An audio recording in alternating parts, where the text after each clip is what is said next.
Bismillahirrahmanirrahim. Ngeten nggih kula niku kula terangno masalah niki diapalno mawon teng ati al-arif billah asir napa al-arif billah asir orang yang makrifat kepada Allah atau ma'rifatullah itu menjadikan dia ditawan maknanya marbutun napa bihubbi dia terikat atau terpenjarakan asir itu terpenjarakan oleh cintanya. Kula akhir-akhir ini sering neliti ya, fungsi maknawi mbek lafzi di semua ayat Quran di semua ayat Quran misalnya ngeten. Orang itu misalnya dulu sering maksiat, kemudian oleh fikih ditata, orang tukang maksiat itu ditawan itu orang Indonesia gitu di penjara, misalnya maling, bajingan ya, itu kalau di penjara kan, terus gak iso maling meneh, terus gak iso bajingan meneh, mesti di penjara, di borgol atau di sel, kemudian itu nyata tapi fisik, fisik. Dia mungkin tetap bisa ngordinasi anak buahnya lewat penjara kalau dijenguk atau apa, sehingga banyaklah pengedaran narkoba sangko penjara karena yang di penjara hanya fisik. Kemudian ada penjara maknawi ini ruang. Penjara maknawi itu misalnya begini, ada orang itu sering kecewa dengan istrinya atau dengan anaknya, tapi ya di situ-situ saja. Misalnya tiambait yang naruhan kata sekolah ya tetap di seputar naruhan saja. Kalau orang berduaan ya di sekitar berduaan saja. Mungkin kalau dia tokoh nasional ya mungkin kita kritik Indonesia dari bangsanya pemalas, orangnya agak dinamis kayak Singapura. Dia ya agak kemana-mana tetap di Indonesia. Artinya apa? Ini peringatan di kula jenengan. Mahabbah maknawiyah ini yang penting ditanamkan ulama. Kalau orang mencintai Allah dan Rasul, mencintai Quran, mencintai santri, mencintai kebenaran, meskipun dia agak dipenjara secara fisik, pasti dia ini akan terpenjara secara maknawi, pasti tidak kemana-mana. Pasti apa? Tidak kemana-mana. Jadi misalnya gue senang bojomu, ya tetap di seputar-seputar situ. Soal lanang beli ben wayo nomor loro, pokoknya gak jauh-jauh di situ. Dan ini penting kalau pengen ngembang noteng jenengan. Jadi yang diwajibkan oleh ulama adalah kita mencintai Allah dan Rasul. Karena kalau cinta itu pasti di seputar kolongan situ, tidak kemana-mana. Ya, kalau kita mencintai Allah, mencintai hukumnya Allah, pasti di kolom itu, tidak kemana-mana. Meskipun kita ada di penjara secara fisik, tapi akan di penjara secara maknawi, akan di penjara secara apa? Maknawi. Maknawi itu tadi, fisiknya kita bebas, tapi agak kemana-mana karena diikat oleh mahabbatullah wa mahabbatullah Rasul. Ini disebut nama al-arif billah nama. Asirun dia marbutun dan cancang dihubbihi klan seneng ning napa Allah. Nah cara kula ya, sebanyak mungkin umat Islam itu punya seperti itu dalam banyak hal. Sehingga kita itu tidak perlu lagi penjara fisik.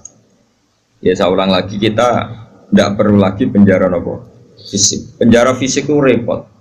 Selain tidak efektif juga ya juga tadi ya apa ya cara barco penjara ya potensinya ya kembali lagi. Tapi kalau orang itu hatinya bisa dipenjara oleh mahabbatullah wa rasuli itu luar biasa. Lalu disebut walladzina amanu asyaddu hubbal lillah.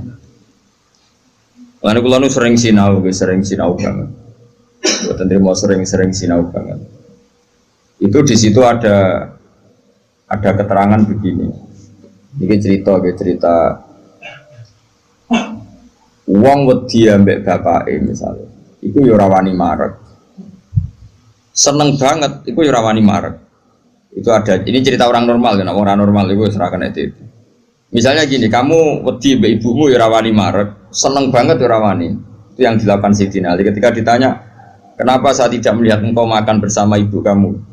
Kata Sayyidina Ali, takut saya kalau ibu saya misalnya penggawe ibu ayam goreng sudah punya rencana itu. Kedisian tak jupuk aku. Ya, nek weteng-weteng elek kan lahap mangan bareng ibu kan. Nah artinya apa? Ya seneng ya marai rawani awor karena takut misalnya itu kan. Kenapa kamu tidak pernah makan bersama ibu kamu? Jawab Sayyidina Ali, takut saya. Ibu saya di hidangan itu seneng misalnya dalam konteks Indonesia seneng apa? Ayam goreng juga serobot. Wes, belum putus asa. Akhirnya milih tempe. Lo tekan tempe, kok serobot bisa. Sehingga masyhur tuh makalah Indonesia itu tidak pernah makan bersama. Sama mungkin orang tertentu yang mencintai gurunya itu tidak berani bareng karena takut ganggu, takut macam-macam. sak pemandangan macam-macam. Nah, jadi orang itu cara seneng dan cara itu mirip-mirip. Itu kata Imam Ghazali, karena khauf dan roja itu mirip-mirip. Nah, sama, gue misalnya seneng cawe itu, seneng bojomu, lagi asik maca, mbak lipstick, mbok lambine anyar. Apike kowe iku ora moro-moro, mesti ke ganti. Bojomu nek awake ayu seneng ya seneng wae ora awake ayu. Tapi nek kowe seneng kan mesum, ben ngeloni. Lah itu kan dunia yang berbeda. Bojo lagi seneng lambi anyar diganggu, malah mbek kowe mbok coplok iku kan gak fair. Lha nek kowe seneng tenan. Yo duwi, maksudnya duwi ben nikmati nganggo lipstik, nikmati nganggo lambi anyar, pamer mbek kancan. Malah kok parani kene haram. Artinya wong iki bakas wong normal ya. Jadi wong seneng ambek wong gedhe padha-padha menghindar sebetulnya. Apa? Menghindar. Kalau ora normal iku ora ukuran ya, ora ukuran. Ora normal iki ya angel ya. Nah, sehingga kenapa ada wali ditanya, kapan kamu menikmati Allah? Jawabnya dia dulu, ketika saya menjauh dari Allah. Bukan menjauh dengan makna orang fasik itu enggak. Dia menghindari sesuatu yang terkait Allah karena malu kalau ganggu. Makanya saya pernah cerita di ngaji ini, ada wali yang dia jadi wali karena sholat di shaf awal. Dia malu kalau dipanggil Allah kok tidak yang terdepan, sehingga dia sholatnya shaf awal terus.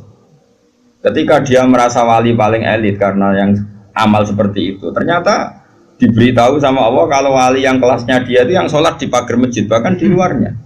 Ketika yang di situ, kenapa kamu wali juga udah sholat di belakang? Jawabnya, aku iku isin. Terus aku akeh awak ora bener kok ngarep, sawangane kok paling bener. Ini kan tapi aja tiru lho, kok guri. Ora usah mbok tiru kelakuane wis ngono. Jadi nek kowe kok guri kan gak karena wali tadi, pancen pemalas no.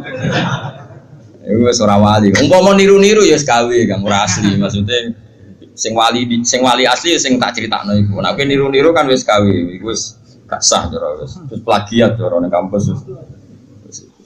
Lah idene wong liya mbok bajak ya.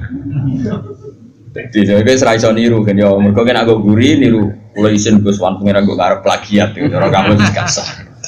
Tapi dulu ada wali itu malah justru seperti itu. Makanya ini kan pelajaran bagi saya jenengan. Jadi yang penting kita ini sebanyak mungkin menciptakan penjara maknawi. Kalau itu sukses itu umat Islam luar biasa.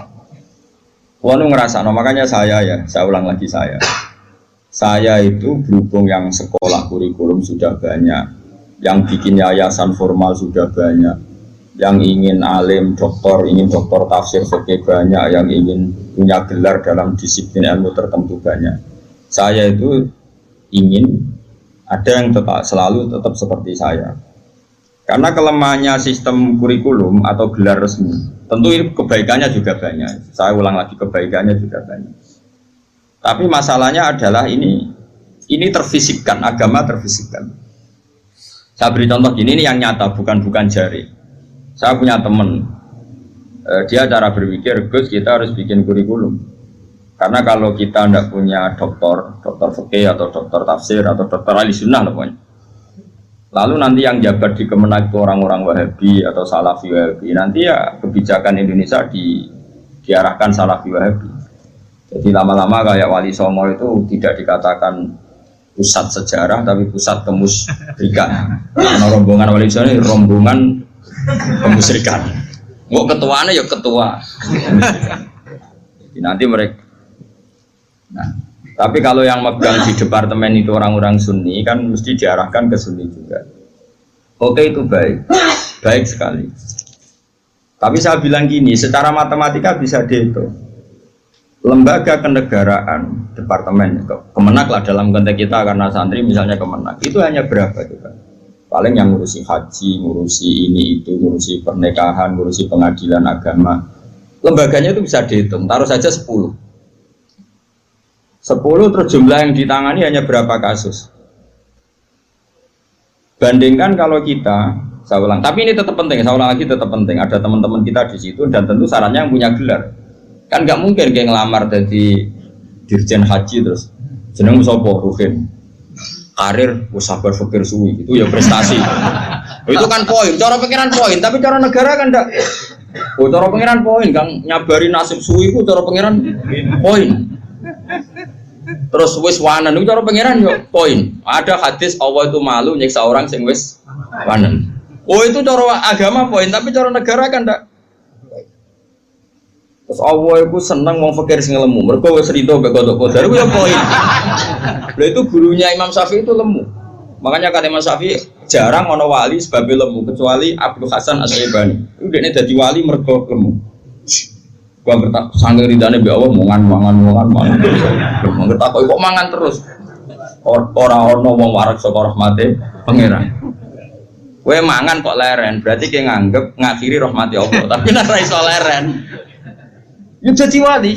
Jalur itu pun bisa jadi wali. Tapi ojo kawe lho, iki kan wis kawe. Ora partner iki wis kawe. Angger bar iki wis kawe, wis plagiat to. Tadi kau lah niru-niru serau lah, gak keren no. Terus sekarang kita hitung, ini nyata ya. Dan saya sering ya berdebat seperti ini atau mikir seperti ini. Karena saya ketemu berbagai pihak, ya tentu yang baik, yang punya mental ad-dinu an-nasiha, ya punya mental nasihat. Nasihat itu iradatul khairi nabo, selalu berkeinginan baik untuk yang lain. Lalu ada kiai-kiai kultural kayak Pondok Sarang, Lirboyo, Sidogiri, pondok-pondok besar. Ini kan nggak ada gelar. Tapi setiap di pondok itu diajari madzhab ahli sunnah. Ono sing kerja temangsang yang pedalaman Kalimantan, ono sing bisnis bongkar buangkrut nganti tuwek melarat, ono sing sugih mergo diorder dari guru privat, ono sing sugih mergo dikultusno dukun nak ndonga mandi, macam-macam. Nah ini kan dari berbagai lini, ono kabeh. Ono diarani wali, terus rambutnya gondrong, geng, macam-macam lah. Terus wong yakini nak rambutnya ra kena dipotong, terus adol godri yo larang, macam-macam lah. Pokoke macam-macam jenisnya macam-macam. Sing sowan yo macam-macam. Pejabat kepentok pangkat sowan. Ono sing sowan tok yo ngombe, ono sing yo godri, ono sing yo donga. Kula nak maca piyambak abot iki kula sangoni wong jenengan sing maca, macam-macam lah. Wong suka ora ngajar kiai di order. Akhir kon maca dhewe mboten saged iki. Kula tok salam template jenengan sing maca. Kiyaine wong dhuwit ku ya penting. Iku yo pinter dhuwit ditampa terus ngombeni banyu didongani kon ngombe. Wong percaya yakin ya lalah manci. Macam-macam. Tapi ini nangani ribuan orang, mungkin jutaan orang. Dan karena yang nangani ini orang-orang ahli sunnah, maka mereka akan mengembangkan madzhab apa? Ahli sunnah. Saya itu berkali-kali cerita di mana-mana. Saya itu punya teman dulu sekolah itu goblok era karuan, terus melarat goblok keriting. Woi ora tau munggah kan sekolah. Wireng pisan, lumayan kue putar. Irang. Itu sekolah ora tau munggah. Serangane jaduk bocah. Pokoke seneng jaduk. Dia itu kerja di pedalaman Kalimantan. Kerja betul. Dulu juga ada HP. Dia punyanya surat. Gus kula niku teng pedalaman Kalimantan. Niku tiang-tiang tak ajak Jumatan, tak ajak sholat zuhur gak. Dia eling sisa-sisa fikih eling. Kalau dalam madzhab Syafi'i, orang yang tidak mustautin itu kan tidak wajib Jumatan. Dan kalau jumlahnya tidak 40, tidak usah Jumatan, hanya sholat apa? Zuhur. Masih ingat ya orang goblok banget mondok suwi. Mondoknya bareng kula. Akhirnya singkat cerita, tiap neng pedalaman Kalimantan itu dia gaya musola kok bekas-bekas kayu. Ya terus kalau Jumat mereka jadwur gak gelem. Padahal gak 40 juga tidak mustautin penduduk yang punya kampung. Alasannya mau ngomong awam, Pak, wong Jumat kok duhur. Terus ini tak aku, Gus apa boleh duhur? Apa boleh apa? Jumatan, tak jawab boleh. Ini kalau madzhab lah sementing Jumatan. Singkat cerita. Dia tersiksa, ini cerita di penjara ya, karena dia orang soleh dan dia nganggap itu sholat penting. Bukan sekedar sholat penting, juga penting mengajak orang lain sholat. Wes kere temangsang yang tengah alas, ijek buruannya polisi, zaman dijek jenenge ilegal loge. Ya tetap nganak nomu sholat. Juga komunitas sholat, mahabbah yang Allah dan Rasul. Tapi kalau kita membiasakan anak, jom gue sekolah IAIN, jom gue sekolah Aliyah. Ben kok iso ning Al-Azhar, ben iso ning Umil Qura, kok kowe LC terus payu ning departemen. Kowe nak dong mimpin agama bentuk gaji. Dalile fid dunya hasanah wa fil akhirati hasanah. Nah, tapi problem yang jenis ini adalah ketika negara nak menggunakan, dia akan putus asa. Ketika yayasan besar nak menggunakan, dia akan putus asa. Mengalor ngidul go ijazah Sesuai golek dukono nih wong sing ra digelar. Nah, ini kan sama-sama problem. Artinya kita sebagai ulama harus beda. Meskipun kita saling mengakui tapi harus beda. Terus ada lagi teman saya, dia hidup di Sulawesi.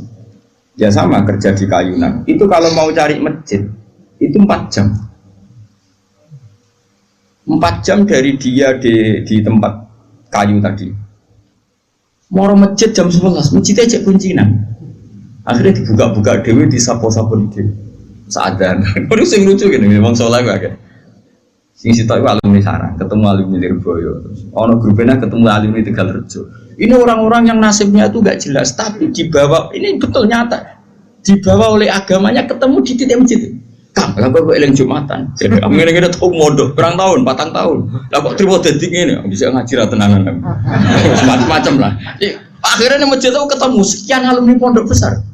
Cocokan nasib, cocokan ibadah, cocokan macam-macam. Jajal sampean. Saya itu pernah ke PJTKI. Itu di Jakarta. Itu kebetulan kakak saya itu pas ke situ saya diajak, ada teman saya. Suwandri orang wong jeneng Hamid. Gus, kamu kenal orang ini? Namanya Hamid. Ini dulu mondok di sini. Mesti katanya kenal jenengan. Tak kok, Mit. Kau orang kerja ning Arab Saudi gak? Apa nih di Korea ya? Apa yang terjadi setelah dia di Korea? Warjon dia niatis gak niat dakwah, gak niat jadi kiai. Ngomong kuwapok jenenge melarat ini kuwapok terus. Oh, serat terlintas sampai kiai. Oh, ning Korea kuwapok jenenge makhluk melarat tuh kuwapok dan pokoknya pengen menghilangkan kemelaratan ini. Lah kok ora ning Arab? Akeh Gus ning Arab. Nek ketemu kanca-kanca isin mergo tenan. Aku bisa tahu ngaji, Cek. Motif. Dulu baru ning Korea iku ora nganti sugih. Terus dia masjid, komunitas majelis taklim. Ya mergo dia dipenjara oleh amari pangeran, oleh perintah pangeran nak urip iku kudu apik lan aja-aja wong. Akhirnya sing niati kedulian menghilangkan kefikiran, akhirnya menghilangkan kesesatan. Dia masjid ya kayak sukses dari dia. Ngajak wong-wong. Orang sekarang tahu semua di Korea itu sekarang banyak masjid. Itu di antara dulu awal-awalnya alumni pondok pedotan-pedotan. Oh, penting yang pedotan. Mereka nak sira pedotan jadi ketua MUI malah. Jadi ora iso dakwah model ngene ora iso. Jadi juri MTQ ora iso dakwah model. Makanya Allah menyiapkan santri-santri pedotan itu akeh. Lalu jegeman ngecap santri pedotan ini disiapkan. Mereka nak sira pedotan ketua MUI, juri musabaqah, ora ngarah dakwah ngene-ngene iki. Malah untuk duit, tukokno tiket gratis, dinepno ning ya apa yang murid-murid agama tapi gak sekeren sing heroik gini. Cara poinnya ning ngarepe Allah ya tuntas musuh sing ngene ngene. Nah ikhlas lho ya. Kecuali ora ikhlas dekne ngene iku kegiatan nglalekno fakire. Ya gak ono wong dakwah jare timbang ning omah tengok-tengok atau dakwah wae ya perkara nek. Tapi lumayan lah. Singkat cerita gini, ini yang perlu jadi madhab saya dan saya fatwakan terbuka seperti ini. Andai kan semua orang dipenjarakan oleh cintanya kepada Allah, kamu gak usah khawatir hidup di mana-mana, pasti dia akan murid-murid agamanya. Aku kan ngene-ngene ku kiai, anake kiai, muridé kiai, jadi tahu betul seperti itu. Saya punya teman sekarang jadi DPR provinsi di Kalimantan, itu orang Bali. Dulu ngaji sorokan mungkin sama saya di Sarang. Dia alumni Pondok Sidogiri. Itu bapaknya keluarga besarnya bakul sate, kembali itu nyati adul sate. Ya santri pedotan. Oh, mereka pedotan ketemu yang ngeduro maksudnya sesuai kelas masing-masing. Bareng bakul sate sukses ngajak ponakane, ngajak tanggane. Tahu-tahu kampung situ jadi komunitas Madura. Karena jumlahnya signifikan, bikinlah masjid. Setelah ada masjid, terus gak kepikiran anak bakul sate di pondok di Sidogiri. Karena di situ sudah ada komunitas muslim. Ono majelis taklim, ono muslimatan, fatayatan, macam-macam. Mondok itu kira anaknya kebenaran, mungkin karena barokahnya dakwah. Anaknya itu alim, cerdas. Macam ini bisa, kosongan bisa. Di situ kiri tamat, masih mondok lagi ke sana. Langsung tinggal berapa dulu yang ngetes saya dulu, ya langsung alim. Coba. Jadi artinya gini loh, orang-orang yang dipenjarakan oleh mahabbatu wa rasuli, kere yo gawa agama, suga yo gawa agama, temangsang yo gawa, kemana-mana bawa. Dan lucunya kita sebagai pakar agama malah membatasi, cung sekolah sing ono gelar ben iso dadi ngene dadi. Ini menurut saya pembatasan, tapi tetap boleh. Saya ulang lagi tetap boleh. Nek sing bakate di gelar ya di gelar enggak apa-apa. Tapi harus ada ulama yang kayak saya. Lah kula mungkin suatu saat mungkin bisa saja Hasan nanti punya gelar enggak masalah. Bisa saja anak saya nanti enggak masalah. Tapi tetap tak cekoki pikiran seperti ini sehingga kalaupun punya gelar, gelar itu tidak mengikat hanya membidik departemen atau yayasan tertentu. Tetap yang dibidik itu dakwah ilallah wa ila rasul. Ini penting dan saya akan berkali-kali ngomong gini terus sampai saya mati. Bila perlu mati aku wali sing urip tak peduli ya. Asal sing urip ya wali bisa. Kan ono sinyale lah nek ono ana wali kan angel petuane. Kan gak sambung.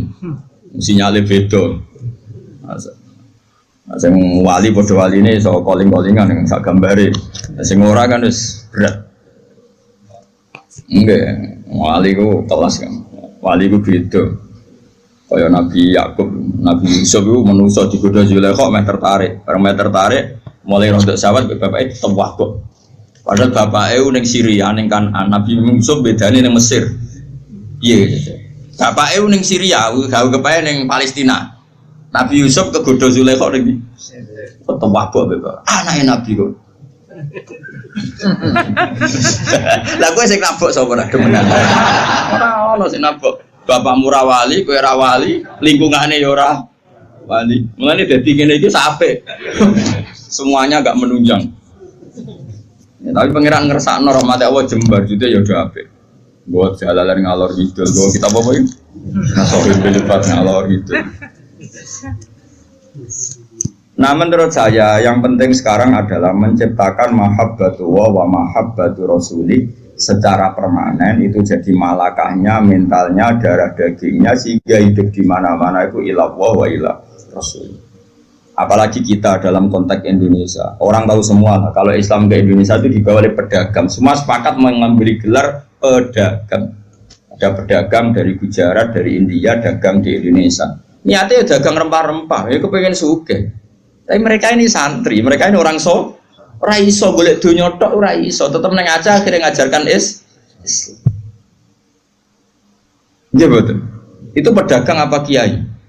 Pedagang apa ketua MUI mereka di apa dokter fikih ndak, apa dosen IAIN ndak, apa kiai sing dibenum negara ndak. Dia pedagang ya wong kedonyan nih. Mulane harapan kowe kedonyan iki jek tinggi. Tapi asli kedonyan probleme ku asli. Maksudnya ku biasa golek donya tok ora ngurusi agama lha iku sing kasus itu. Itu yang bawa Islam ke Indonesia mbok kira siapa? Pedagang. Terus sekarang jadi Islam seperti ini, ada wali songo, ada apa. Pertama yang bawa Islam itu pedagang, bukan kiai.